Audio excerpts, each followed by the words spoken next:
Let's turn now to the Romans 14 study entitled Romans 14 Unplugged, Feasts and Fasts and Food. Oh my. And I don't know how much new material we're going to cover tonight. Because we miss a week as adults, we always have to do review because we don't remember where we're at and we don't know what's going on. So this is going to be a lot of review tonight. So it may not be as long of a study, but it'll be a lot of review. I do have some reading that I do want to do, but let me just kind of give you an overview of where the study is going and why. What I did is I wrote a commentary. It's not a very detailed commentary like many of my others. It's more of a study guide. It's meant to be just followed along with these live studies, which is why it's called Unplugged. A lot of audio, not a lot of written things to read, but this is kind of an outline, and it ended up being like 30 pages of an outline. But I put this together earlier this year, and so it's called Romans 14 Unplugged, Feast and Fast and Food, oh my. And the scope and the style of study follows these bullet points that you can see on my screen right now. Give me a second, let me blow all this up so it's easier for me to read and easier for you guys to follow along with. Yeah. All right, so we've got all of these, basically these bullet points that outline the chapter 14 that's in question. And I broke the chapter up into these bullet points so that I could follow the line of thought that Paul is going with. And so we're going to be looking at in the study. This is the overview, okay? So we need to do a little catch up. Basically, we talked about who are the weak in faith. And what I've ascertained is that the weak in faith are probably not Christians who are still holding on to various Torah observances, even though they're Christians. This definition of the weak in faith as Christians who are weak because they keep Torah is the traditional, popular, standard, and basically the widely accepted position among most Christian evangelicals, Protestants, and Catholics alike. You're going to find this position presented at the seminary level down. So it starts at the seminary level with all of the deep theological professors and the theologians and those who can read Greek backwards and forwards and inside and out. And then it works its way down into the pulpits because the people who attend seminaries are the people who end up becoming the pastors in your churches. And so then it works its way into the commentaries that are put together by professors and everybody. And so then the lay people like myself who can actually pick up commentaries online or go to your Bible bookstore end up reading this particular perspective. But the point I'm trying to make is that the general perspective, the general consensus, is that the persons that Paul is calling weak in Romans 14 are Christians, primarily Jews, but it would include a Gentile who also does the same thing that Jews do. So it's a Jew who has become a Christian. He's laid hold of faith in Jesus. So he's a Christian. He's a brother. This is according to the popular view. But he's weak because he still thinks as a Jew that he has to follow Torah, that he has to keep kosher, that he has to keep special days like Sabbath and festivals, and he has to do all these things that are related to the Mosaic strictures, and that's what's giving him this weakness about him. He should be growing out of those areas of Torah observance as a Christian as he goes along, and is convinced later on, like the other strong in the letter, the Gentiles, he should be convinced that he's no longer under the law. He's no longer bound to the Mosaic dietary restrictions. He doesn't have to keep Sabbath, seventh-day Sabbath. He doesn't have to keep the festivals. He doesn't have to watch what he eats. Those are all signs of weakness because they're signs of a different dispensation. They're signs of a different era. They're indicators of an old Mosaic legislation. The law has been done away with. It's old. The Old Testament is old. The New Testament is new. The Old Testament has been replaced by the New Testament. The law of Moses has been replaced by the law of Christ. And so that's, I'm using gross generalizations, but that's the general consensus of who the weak are faith in. And again, the primary identifier is that the weakness is indicated or expressed in the desire to follow Torah even though I'm a Christian. And I keep emphasizing that because if you can notice from my tone, I'm a Messianic Jew, you can notice from my tone, you can hear it in my voice, this is a kind of looked down upon position, from a strong looking down to a weak. Even the terminology itself is a bit pejorative and it would rub a person who's labeled weak the wrong way. right? A bit of an immature status, right? Strong. You don't want to be weak. You want to be strong. You don't want to be immature. You want to be mature. You don't want to be, something to that effect. So that's the position that's arrived at by standard Christian exegesis. I'm challenging all of that in this particular study for various numerous reasons, historical reasons, theological reasons, personal reasons, things like that. But I've come to the stronger opinion, pun intended, that the weak in faith are actually not weak because they keep Torah. The weakness is actually the same stumbling Israelites that Paul already described in Romans chapters 9 through 11. Indeed, the weak are those community members in Paul's purview, within his perspective, that have been members of the Israelite community for years, right? They're good standing Israelites. They have a faith in God. They express a loyalty to Torah, right? They're just generally good people. They're part of the faith community that Paul came from before he was a quote-unquote Christian, right? But when he was just a standard Jew, he knew these people as his brother Israelites. But their weakness is an indication of their yet undecidedness when it comes to Jesus being Messiah. They're not hostile to the idea of Jesus being Christ, being Messiah, that they read about in the scriptures. They have a messianic hope and a messianic expectation. They're open to the idea. They're willing to listen to Messianic Jews talk about Jesus as Messiah, and they're willing to listen to Gentiles who have also accepted Jesus as Christ, as Lord and Savior. They become saved. So we're talking about unsaved Jews or unchristian Jews or non-Christian Jews. This is the weak in faith, I believe, that Paul is referring to in this letter. This means they're not in a position where they're less favored by God per se, and they're certainly not in a position where they're looked down upon just because they're still keeping Torah. So it's not a pejorative position. It's just a position laterally where they're undecided, which means next day or next week or next month or next year, they could join the lot of the strong by accepting Yeshua as Messiah. So we as the strong need to continue to witness to them and to try and reach them for Messiah. And at the same time, understand that their continued faith in God is good. That's a good place to start from. And their continued loyalty to Torah is the right response to God's commandments, the right response to what God is asking of them as covenant members. So what I'm asking us to do is to broaden our understanding of the communities that existed in Paul's day, is particularly how it impacted the readers of Paul's day. Now, can we make a direct one-to-one correlation to today's unbelieving Jews? I'm not exactly sure we could do that. That's not what I'm trying to do anyway, really, per se. I'm trying to get a handle on what the text has to say. We can draw some practical application later on down the road, but first we have to get a handle on what went to Paul. So that was the biggest hurdle that we have to overcome as we're going through this particular study. Then we talked about what's the contrast between anything and vegetables, the next few set of verses, and we've come to the agreement that it's probably not best to think that Paul is contrasting a kosher diet with a non-kosher diet, right? Some people can eat anything like shrimp and ham and lobster and pork and any other, dog, cockroach, whatever you want to put in your mouth, versus other people, probably those Jews again, those weak Jews, right? They're always the troublemakers. No, seriously, I'm picking on terminology that we've heard over and over again. But we got to be careful the way we talk.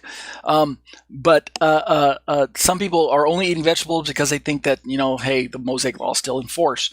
But it's probably not the contrast that Paul's trying to draw in this particular part of his letter. Instead, he's probably trying to draw a contrast between a kosher diet where you can eat what's allowable on the diet, meat that's not been sacrificed to idols and meat that is permissible but from God's standard, versus taking a strictly vegetarian perspective but you're still kosher. So it's two levels of kosher is really what we're contrasting, not a non-kosher versus a kosher. Again, to say it's a non-kosher versus a kosher is probably anachronistic. It's reading back into Paul something that probably didn't exist. However, saying that this would be food offered to idols versus non-idolatrous food, that's entirely within the scope of what Paul would have been discussing in this particular letter as well. So we could factor that into it as well. The third bullet point: are Christians free to worship God any day of the week? We talked about this. It's probably not a discussion of Sabbath keeping versus Sunday keeping. That again would be out of place and time, anachronistic, or reading back into the text something that probably didn't exist historically yet. The Sabbath versus Sunday debates probably didn't come along until 200s, 300s, 400s, and then finally kind of solidified in the late 4th and early 5th centuries, where the established Gentilized Christian church came down with rulings that said it's forbidden to keep Seventh-day Sabbath, blah, blah, blah, blah, blah. But this letter by Paul was written in the early, maybe the early to mid 60s of his day. So it's much too early to read a Sabbath versus Sunday debate into this part of his text. So if that's not what he's talking about, then what is he talking about when he's talking about any day of the week, one man esteems one day, one man establishes another day? What is he talking about? I believe he's talking about fast days, which were, again, not outlined in the Torah. So they're not mandatory. They're simply whatever community decides to vote on which fast day is which. So he's talking about fast days versus non-fast days. These would be the one day that one man esteems and another doesn't esteem. One man eats and one man abstains and things like that. The context seems to demand that he's talking about non-mandatory fast days. The Torah does not mandate a fast day for followers, for covenant members. It leaves that open to the leadership of a denomination of whatever community you belong to in Paul's day. So, and we already know that there were different Judaisms that had different traditions on which days you should fast and things like that. So that's probably what he's talking about. It's not Sabbath versus Sunday. And then what we've gotten to finally, basically, we're only at this point, is who is the brother.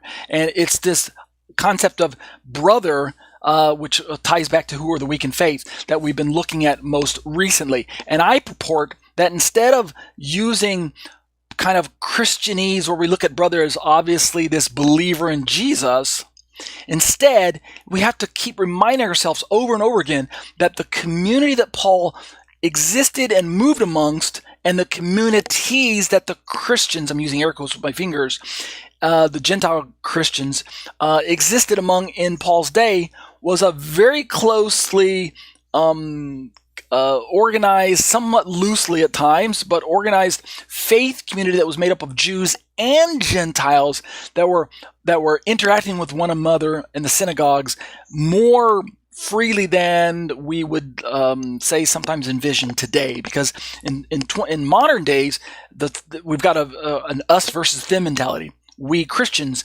think of the synagogue as them, and unbelieving Jews as them, and the church as us, and the Christians as us. And so it's easier for us to read that back into the text as the brother that Paul's talking about must be Christians. This means everyone who's not under the label brothers and everyone who's not a Christian is not a brother. But I surmise that this is not really the best way to give Paul credit for using this term brother in the broader sense of the word. Yes, it most naturally means a Christian, a fellow brother in Christ, and there are verses where it's explicit, Lou. It's no mistake that that's what he's referring to. But I submit to you, listening, that Paul can, when he wants to, from context, mean a brother covenant member, a brother follower after God, a brother Israelite, a brother Torah keeper. And in this broad definition, it allows for us to see that the communities that he was writing to included unbelieving Jews in the midst of, at the same time, as believing Jews and believing Gentiles. So we had a larger group than is sometimes envisioned by most Christian pastors and commentators. So brother can sometimes include brother Israelite. So the takeaway is this: the Gentile Christian in Paul's day should not be looking at the Jewish unbeliever as a stranger, but rather as someone who's part of the same community but has not yet come to the same faith in Messiah as I myself as a Gentile Christian have. But we're still part of the same faith community when it comes to believing in God and respecting God's commandments. Understand the big difference. If Paul was forming these exclusivistic communities where we're pulling away from the synagogue communities, well, then there's not a lot of cohesion that would be built up. Especially, there's no protection level for these smaller groups from any other threats outside of them. The local synagogue communities provided a measure of protection from not just Rome, who was seeking to squash any Jewish rebellion that poked its head up, but also giving religious Jews religious freedom to express their submission to Rome's otherwise required state-led, authoritative, mandatory pagan celebrations, participation, things like that. The Judaisms of Paul's days had some exemptions, some religious exemptions and freedoms from that. And unless you belonged to the Judaisms, a subset of them, a sect of them, then you weren't going to enjoy that. So what would these Gentiles left to do? So that's kind of what we're talking about. So in closing this particular part of my study, Romans chapter 14, let me pull up a quote from Mark Nanos, who I've been reading from. He wrote the book that you're seeing on your screen right now. Those of you in the live class can't see it, but the post-production folks are looking at this picture of Mark Nanos with the Mystery of Romans, one of his first books that he put out. It's going on like 20 years old now, but it's still a great read. But let me pull a quote from a paper that he wrote, an essay that he wrote that's available online. I just pulled it from a website from MessianicGentiles.com from their upload library. But the paper is titled "Romans to the Churches of the Synagogue of Rome." Let me just read just maybe one or two paragraphs, and we'll call it a day for this particular part of my study. I'm starting right there. Nanos writes, Paul did not use the label Christian in his letters, and it's widely recognized that in Paul's time, Christianity did not exist in a formal institutional sense. Instead, Christ's followers were still identifying themselves in Israelite/Jewish terms based on covenant affiliation with the one God who created a people from Abraham's descendants. Those who shared Paul's commitment to Christ were addressed and discussed in terms of ethnicity as Jews or non-Jews/Greeks, Israelites, or members from the other nations. The Greek word is ethne, which is usually translated as Gentiles. They were also addressed as circumcised or foreskinned and so on. So we see they weren't usually called Christians. In fact, Paul doesn't use the term Christian at all in any of his letters.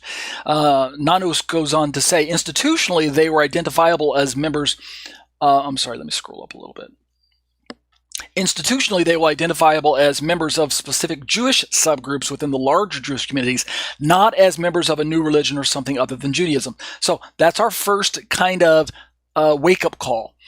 In Paul's day, the Christianity that we would know was more a subset of a Judaism, not necessarily a brand new religion that came along that was over and against other than. Understand what I mean? So as in relationship to the existing Judaisms, there were going to be obviously some related concepts, topics, and terminology and authoritative structure that's going to carry over. So let's keep reading. Nanos says, in spite of the common recognition of such historical factors, for the most part, Paul's letter to the Romans continues to be discussed in concepts and language as if it is a Christian text representing a time in Christianity. However, labeled is understood to have been something other than Judaism and Christians to have been other than Jews. So again, remember, notice he's challenging this idea of other, us versus them. It's too easy to read our Bible as Christians and read about the Jews as those, them, right? Using demonstrative pronouns. Those people as this other group or separate from who we are. And this impacts us when we're reading a letter like the book of Romans and specifically chapter 14 when we start talking about the weak in faith and the brothers.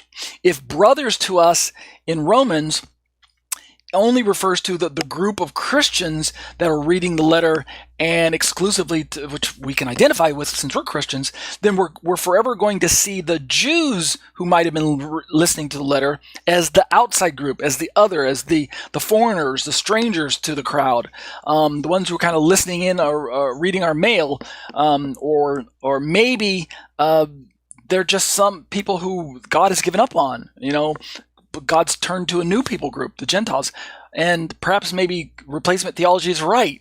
Supersessionism perhaps is accurate. Well, no, we need to get that concept out of our head.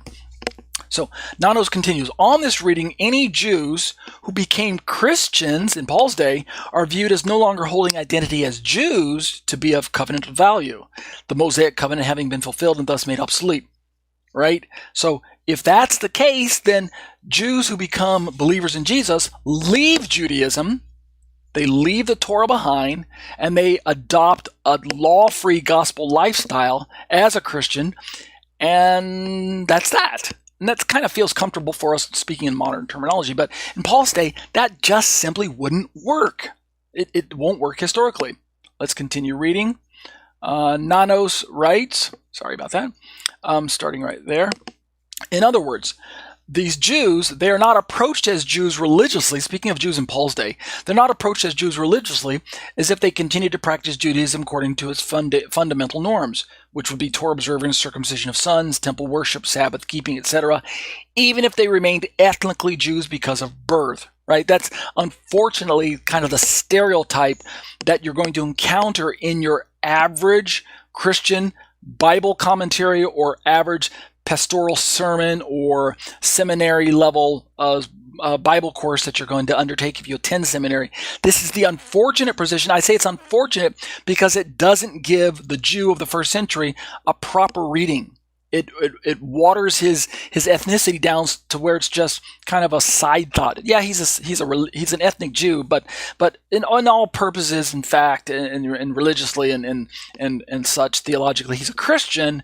So we don't really need to highlight any of those other things he came from. Indeed, we for quite a long time we read Paul as someone who made a break from his Judaism and his Jewish way of life and embraced some form of Christianity that resembles more Protestantism or evangelical looking type Christian. It's interesting that the Protestants, as I say as a side note, Protestant evangelical Christianity typically embraces Paul wholly as one of their own, as kind of a Protestant evangelical, right? We don't like to think, I don't hear too many pastors, at least the evangelical Protestant evangelicals teaching, that Paul abandoned his Judaism in order to embrace Catholicism. I don't hear that being taught, right? Was Paul a Catholic? Maybe the Catholics want to chime in on this. Those of you who are Catholic and are listening to this YouTube video or listening to this podcast, want to leave me a comment, shoot me an email, and let me know that you embrace Paul as one of your own. Or maybe you Greek or Orthodox Christians feel that Paul became an Orthodox Greek Christian, right? But in the Protestant tradition that I was raised in as a Baptist, it was more natural to think that Paul became essentially an evangelical Protestant, just like the rest of us. In other words, he didn't become, he abandoned Judaism. All the groups agree with that, right? He left Judaism behind. Whether you're Protestant, Catholic, or Orthodox, they all agree that he left Judaism for the most part. But which denomination he joined after that is kind of a humorous thing to think about. But Nanos concludes, if some Christ-following Jews also attended Jewish communal meetings, i.e. synagogues, that is approached as if it was an action separate from attending Christ-follower meetings, i.e. churches, he says on the next page. Christians and Jews represented separate group identities. They met separately, and they upheld different foundational norms. And I'll stop there with our little review on where we're going. We'll pick up more of this in weeks to come as we continue to challenge this idea of who are the weak in faith.